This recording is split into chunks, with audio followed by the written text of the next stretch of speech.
दोस्तों मेरा नाम है अभिषेक। तो चलिए शुरू करते हैं आज की द हिंदू एडिटोरियल की कंप्लीट एनालिसिस। तो दोस्तों आज के हिंदू एडिटोरियल की टॉपिक है no time for placebo.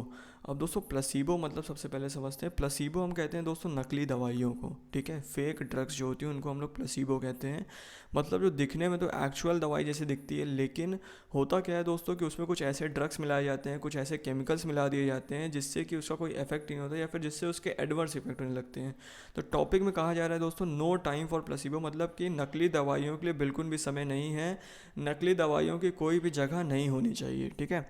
India has to work harder on its image of having an independent drug regulator. अब दोस्तों इंडिया की एक इमेज बनी हुई है कि उसके पास एक इंडिपेंडेंट ड्रग रेगुलेटर है। अब ड्रग रेगुलेटर क्या होता है दोस्तों? जो कि दवाइयों की देख रेख करता है, जो कि ड्रग बनाने वाली मैन्युफैक्चरिंग कंपनीज को लाइसेंस प्रोवाइड करता है, जो ये उनके द्वारा अपनाए गए मैन्युफैक्चरिंग प्रोसेस की देख रेख करता है, क्या वो सही प्रोसीजर अपना रहे हैं किसी भी ड्रग्स को बनाने के लिए। तो दोस्तों इंडिया की एक इमेज बनी हुई है कि इसके पास एक इंडिपेंडेंट ड्रग रेगुलेटर है। उसको इंडिया को उस इमेज को, उस छवि को अच्छा करने के लिए अभी और मेहनत करने की ज़रूरत है। तो ये दोस्तों इस एडिटोरियल की टॉपिक और इसकी सब हेडिंग का मीनिंग है। इसके अंदर चलते हैं दोस्तों, क्या लिखा है?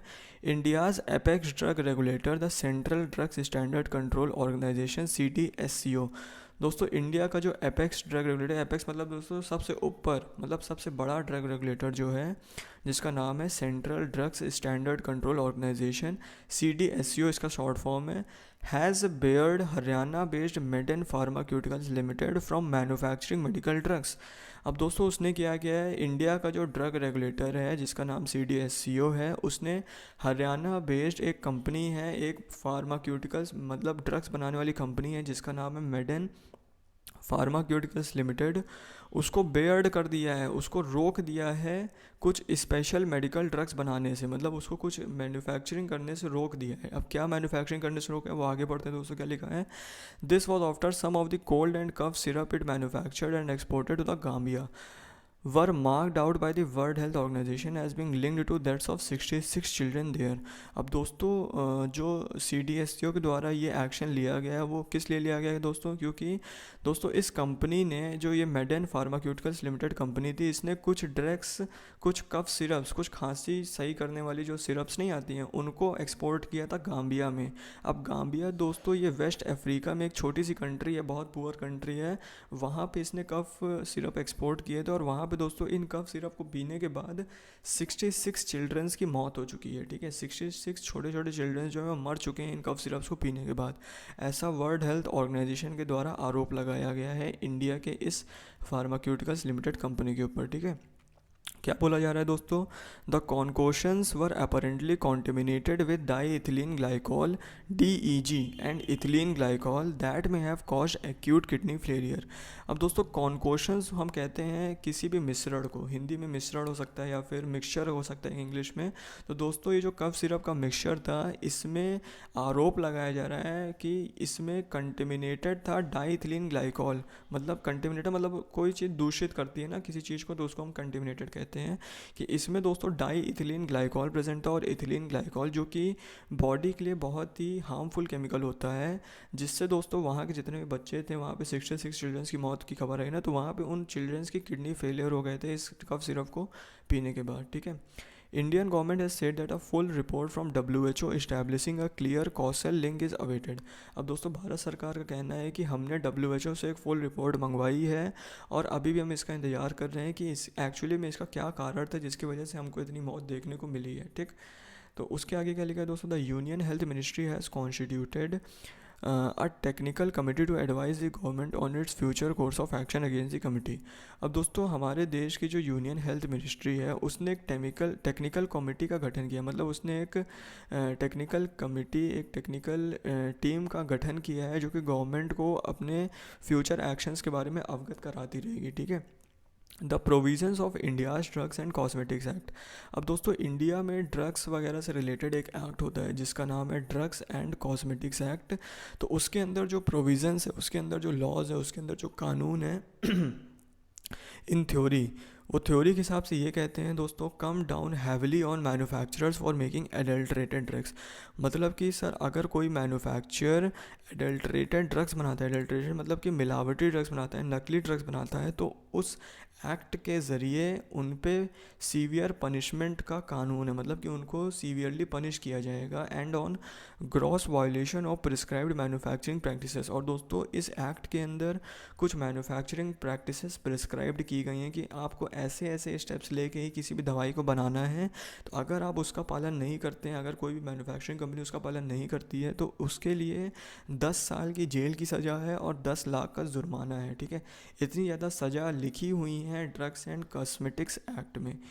अब लेकिन आगे क्या है तो दोस्तों क्या पढ़ते हैं, these provisions have been rarely executed. लेकिन होता क्या है दोस्तों, ये जो प्रोविजंस हैं, जो कानून है, उनको एक्चुअली में बहुत कम ही बार एग्जीक्यूट किया जाता है, बहुत कम ही बार इनका पालन किया जाता है, despite multiple instances of DEG poisoning in India. और लेकिन बहुत बार देखा गया है दोस्तों कि डीईजी मतलब डाई इथिलीन ग्लाइकोल नाम का जो केमिकल है वो बहुत दवाइयों में इंडिया में पाया जा रहा है बार बार। ठीक है, in 2020 cough syrup made by the Himachal Pradesh based Digital vision.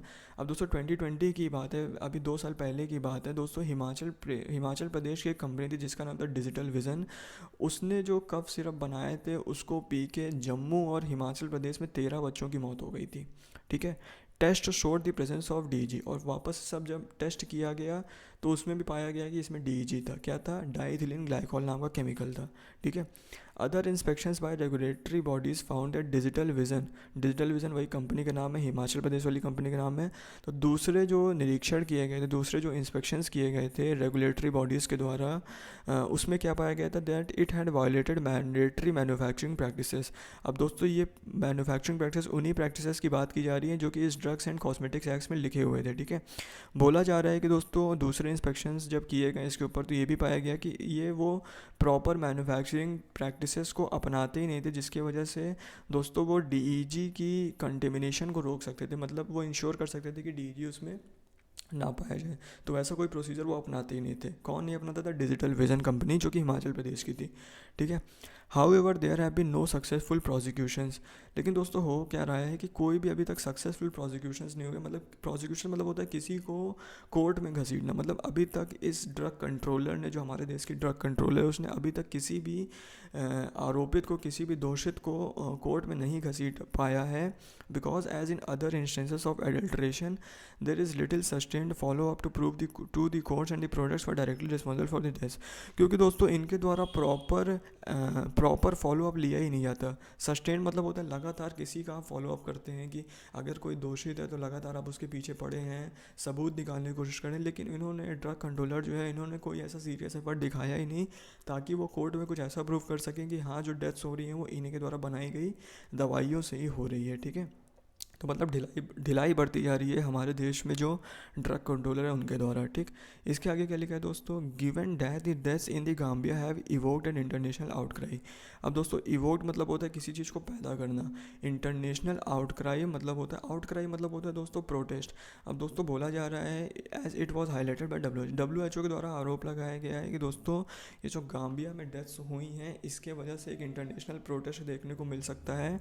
And India has a reputation of as a major global supplier of drugs and vaccine. और आपको पता होगा दोस्तों कि इंडिया की जो रेपुटेशन है पूरे विश्व के सामने, जो पूरे विश्व के सामने इसकी एक इज्जत बनी हुई है, इसका एक दर्जा बना हुआ है कि ये एक बहुत बड़ा ग्लोबल सप्लायर है ड्रग्स और वैक्सीन्स का। There will likely be greater scrutiny of India's action. तो दोस्तों इंटरनेशनली सभी ऑर्गेनाइजेशंस जो होंगे वो बहुत ज़्यादा क्लोज लुक रखेंगे कि एक्चुअली में अब इंडिया इस जो मेडन फार्मास्यूटिकल्स लिमिटेड कंपनी है इसके खिलाफ क्या क्या एक्शंस लेता है, क्योंकि इसने इस कंपनी के कफ सिरप के द्वारा वहाँ पे 66 बच्चों की मौत हो चुकी है गाम्बिया जैसे पुअर देश में। ठीक, early responses from India's health establishment have not been encouraging. अब दोस्तों इंडिया के जो हेल्थ इंकरेजमेंट है, हेल्थ एडमिनिस्ट्रेशंस हैं, उनके द्वारा जो रिस्पॉन्स दिया गया है इस केस को लेके वो इंकरेजिंग नहीं है, मतलब वो सफिशिएंट नहीं है। With assurances that the drugs are only cleared for export to the Gambia. और वो तो दोस्तों ये बोल रहे हैं कि ड्रग्स जो था वो केवल गाम्बिया में एक्सपोर्ट होने के लिए बनाया गया था and not for sale in India, और उसको इंडिया में सेल होने के लिए बनाया नहीं गया था। In any case this is disingenuous as Maiden Pharmaceuticals. अब दोस्तों कोई भी किसी भी कैसे भी हम कहें, लेकिन ये एक डिसइंजीनियस है। डिसइंजीनियस मतलब जब कोई चीज़ सिंसियर नहीं होती, सिंसियरली नहीं की जाती है, तो मतलब कि एक डिसइंजीनियस है, मतलब कि इसको सिंसियरली नहीं लिया गया है। क्योंकि as Maiden Pharmaceuticals whose products were banned in Kerala. क्योंकि दोस्तों क्या हुआ था कि मेडन फार्मास्यूटिकल्स जिसके प्रोडक्ट ऑलरेडी केरला में बैंड हैं, ठीक है, and flagged for substandard quality in Tamil Nadu. Substandard मतलब होता है दोस्तों ख़राब क्वालिटी। और दोस्तों तमिलनाडु में इसको ख़राब क्वालिटी की वजह से इसको लाल चिन्हित किया गया है, किसी चीज़ को चिन्हित करके अलग रख दिया कि भैया इस पर क्लोज लुक रखना है क्योंकि ये ख़राब प्रोडक्ट बना रहे हैं, ठीक है। Has marketed this same formulation under different name. दोस्तों उसने उसी फॉर्मुलेशन को, उसी दवाई को जो कि केरला में बैन है, तमिलनाडु में फ्लैग्ड ऑफ है, उसी दवाई को दूसरे नाम से बेचना शुरू कर दिया, ठीक है। And there is no reason to assume that their domestic wares undergo a higher substandard of production, ठीक है। और दोस्तों हम बिना किसी बात के ये कह सकते हैं, ये प्रूव कर सकते हैं कि उनका जो डोमेस्टिक वेयर्स होगा, उनका जो डोमेस्टिक प्रोडक्शंस होगा, जो ओवरऑल नेशनल प्रोड्यूस कर रहे हैं वो दोस्तों उसमें बिल्कुल भी हाई स्टैंडर्ड नहीं होगा, ठीक है। मतलब बहुत ही लो क्वालिटी में उन लोग प्रोडक्शन कर रहे होंगे। In the global market of pharmaceuticals the pandemic burnish the credentials of India's vaccine manufacturer. अब दोस्तों जो एक वैश्विक मार्केट है दवाइयों का, फार्माक्यूटिकल्स का, उसमें जो पैंडमिक था, उसमें जो कोविड पैंडमिक था, उसने जो इंडिया की इमेज है उसको बर्निश कर दिया। तो बर्निश मतलब होता है किसी चीज़ को चमकाना, ठीक है। इंडिया की इमेज जो थी वो पैंडमिक के दौरान चमक उठी थी क्योंकि इसने पूरे विश्व में वैक्सीन सप्लाई करवाए थे कोविड-19 के, ठीक है।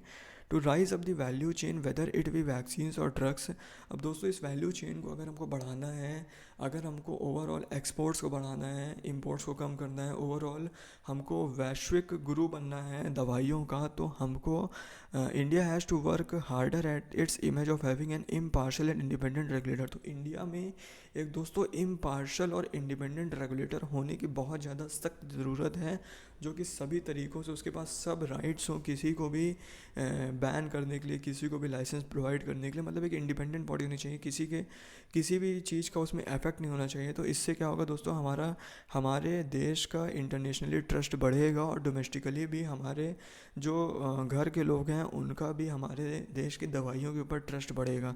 तो आशा करता हूँ दोस्तों आपको आज के एडिटोरियल की एनालिसिस समझ आई होगी। आप अपने कमेंट्स को कमेंट सेक्शन में टाइप करिए। Thank you.